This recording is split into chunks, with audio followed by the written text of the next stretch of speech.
तिरुपती बालाजीच्या धर्तीवर बिरोबा देवस्थानचा विकास करावा. प्रवक्ते संतोष पाटील. समस्त धनगर समाजाचे आराध्य दैवत बिरोबा देवस्थानचा विकास तिरुपती बालाजीच्या धर्तीवर करावा असे वक्तव्य प्रवक्ते माननीय संतोष पाटील यांनी आरेवाडीत जाऊन बिरोबा देवस्थानच्या आजूबाजूची पाहणी करताना आपल्या भावना व्यक्त केल्या. पुढे प्रवक्ते माननीय संतोष पाटील म्हणाले की मी आज बिरोबा देवस्थान या ठिकाणी दर्शनासाठी आलो आहे. बिरोबा देवस्थान या ठिकाणी दर्शनासाठी आलो आहे. या भागाचा व इतर परिसराची पाहणी केली. त्यावेळेला त्या ठिकाणी होणारी गैरसोय बद्दल प्रसार माध्यमांना माहिती दिली. महाराष्ट्रातील व देशातील समस्त धनगर समाज व बहुजन समाजाचे आराध्य दैवत असलेले आरेवाडीचे बिरोबा देवस्थानच्या ठिकाणी दरवर्षीप्रमाणे यात्रा भरली होती. यावेळेला अंदाजे 20 लाखाहून अधिक भाविक या ठिकाणी येत असतात. परंतु या देवस्थानच्या परिसरातच पुरुष, महिला, लहान मुले उघड्यावरच शौचास बसतात.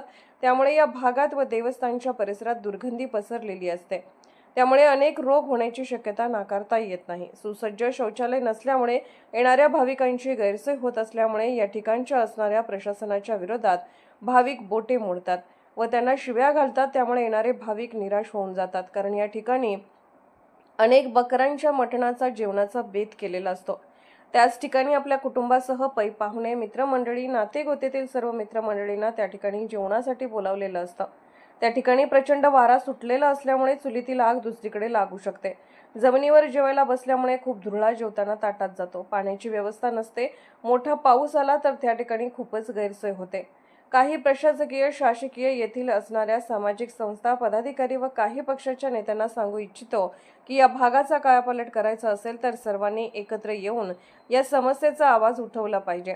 शासकीय, प्रशासकीय, जिल्हास्तरीय व राज्य लेवलला निवेदन देऊन याविषयी समस्या मांडून येथील परिसराचा बदल केला पाहिजे. हे ठिकाण तिरुपती बालाजी मंदिराच्या धर्तीवर सुसज्ज व दुर्गंधीमुक्त सुंदर शौचालय बांधणे आवश्यक आहे. येणाऱ्या भाविकांनी त्याचा वापर करून त्या ठिकाणी होत असलेली दुर्गंधी व कचऱ्यापासून मुक्ती मिळेल व आरोग्यास धोका निर्माण होणार नाही व परिसरही स्वच्छ राहील.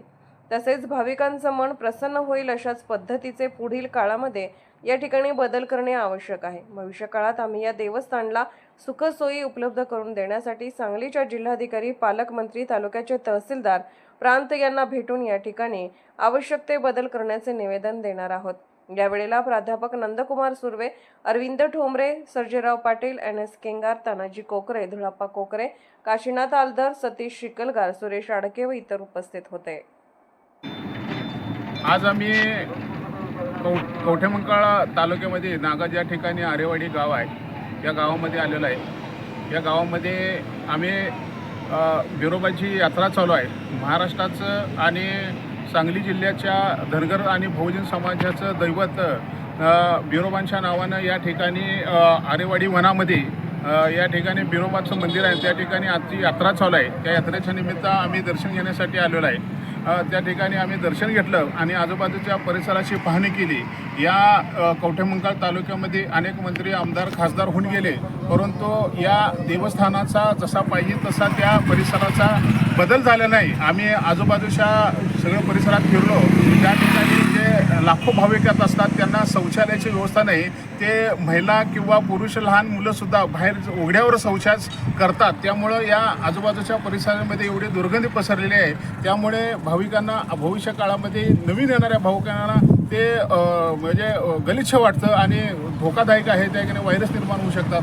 म्हणून माझी या ठिकाणी देवस्थानाच्या या इथं जे असणार आहे, जे संचालक मंडळ किंवा देवस्थानाचे अध्यक्ष यांना विनंती आहे की आजूबाजूच्या परिसरामध्ये एवढं डेव्हलप केलेलं पाहिजे. कारण हे धनगर समाजाचे हे दैवत मानतात, परंतु त्या परिसरातील लोकांना ते गलिच्छ म्हणजे आमच्यासारखी किंवा अनेक लोक भक्त येतात तिथं ते खराब वाटतं. अशा ठिकाणी ह्या शौचालय चांगले निर्माण केले पाहिजे.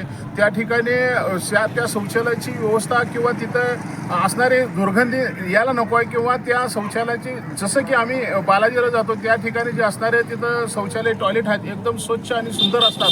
त्याच धर्तीवर जर इथे केलं तर इथं लाखो अनेक 10 लाख 20 लाख भाविक या ठिकाणी येत असतात. त्यामुळे त्यांची जे येण्याची जे सोय व्हायला पाहिजे ते गैरसोय होते असं माझं मत आहे. त्यामुळे भविष्य काळात या ठिकाणी आम्हीच या मंत्रालयात जाऊन तिथल्याच अधिकाऱ्यांना एक निवेदन देऊ की हा परिसर ज्या पद्धतीने पंढरपूरला कॅरिडॉर निर्माण करायला लागला आहे तुम्ही, त्या पद्धतीनेच ह्या तालुक्यामध्ये कॅरिडॉर केला तर अनेक भागाच्या परिसराचा या ठिकाणी पाहिजे तसा डेव्हलप होऊन प्रगतीपथावर जाईल असं माझी विनंती आहे. धन्यवाद.